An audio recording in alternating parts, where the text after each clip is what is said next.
Togolaises, Togolais, mes chers compatriotes, Fienami, le Yazma, le Yokpo, le Bala, Yoko, Etche, Etienede, Fofo, Yawana, Oche, Afalè.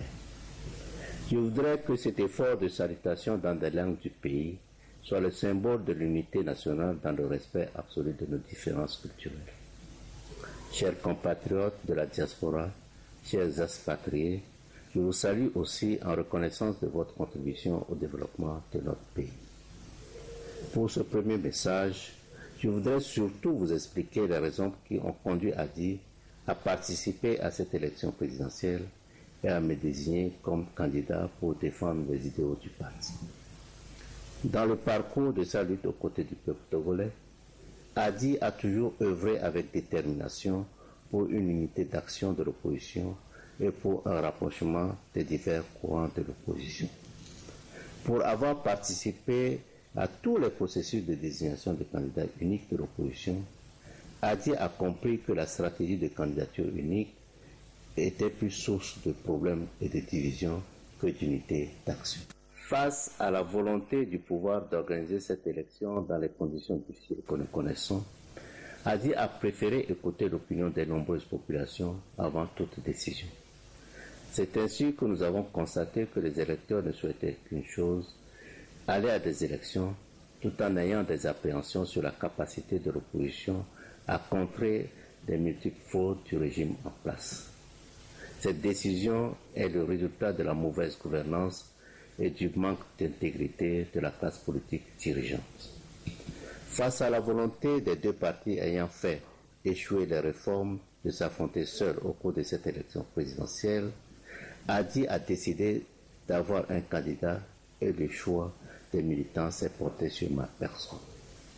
Les militants du parti m'ont proposé à votre choix parce qu'ils estiment que ma longue expérience politique, mon engagement sans faille à côté de la population dans la lutte pour le changement, mes capacités de rassembleur, ma connaissance des rouages administratifs de ce pays, ma capacité de transcender les lignes entre tous les courants politiques font de moi l'homme de la situation qui sera obtenu pour le peuple togolais d'alternance en 2015. Je voudrais à présent évoquer quelques-uns de mes 30 engagements contenus dans la plateforme qui a été publiée et qui circule déjà. En premier lieu, je m'engage à conduire une véritable transition inclusive de 5 ans, car je ne perçois pas ma victoire éventuelle de 2015 comme une victoire personnelle ou de la vie, mais plutôt comme une victoire de l'ensemble de la population togolaise, assistée des populations de la CEDEAO et de la communauté internationale. Après ces 5 ans, je ne me représenterai plus aux élections présidentielles de 2020 pour donner aux Togolais et à la communauté internationale l'exemple d'une personne qui ne s'accroche pas au pouvoir. Je m'engage également à soumettre à l'Assemblée nationale pour adoption, dans un délai de 2 mois au maximum, la loi portant modification de la Constitution sur la durée du mandat et le mode de scrutin présidentiel. J'organiserai d'ici la fin de l'année les élections locales afin de rendre effective la démocratie à la base. Je ferai adopter le cadre législatif pour la déclaration des biens de hauts responsables politiques et administratifs du pays afin de pouvoir déclarer mon patrimoine avant la fin de l'année. À partir des économies que je ferai sur les voies présidentielles, mon gouvernement fournira aux Togolais un forage par semaine.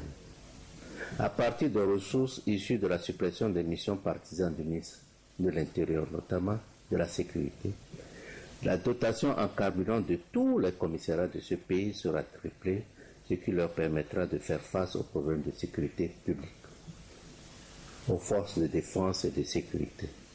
Moi, fils d'ancien combattant, je m'engage à faire une relecture de votre statut et le mettre effectivement en application. Les conditions et la durée de vos stages seront aux normes des pays de la sous-région. Vos frais de mission seront réajustés. Les formations et les conditions de stage et de travail des femmes militaires seront revues afin qu'elles puissent remplir aussi leur rôle de mère, d'enfants et de famille. Travailleurs du secteur public, parapublic et privé, Mon expérience de la gestion de la crise syndicale au lendemain de la conférence nationale souveraine constitue un atout important pour la résolution de ces grèves interminables dans la fonction publique et dans le secteur des phosphates notamment. C'est pour toutes ces raisons que je vous invite, chers compatriotes, à aller voter massivement pour ma personne en 2015. Nagode, Sogode, Akpenami, Kouché. Merci.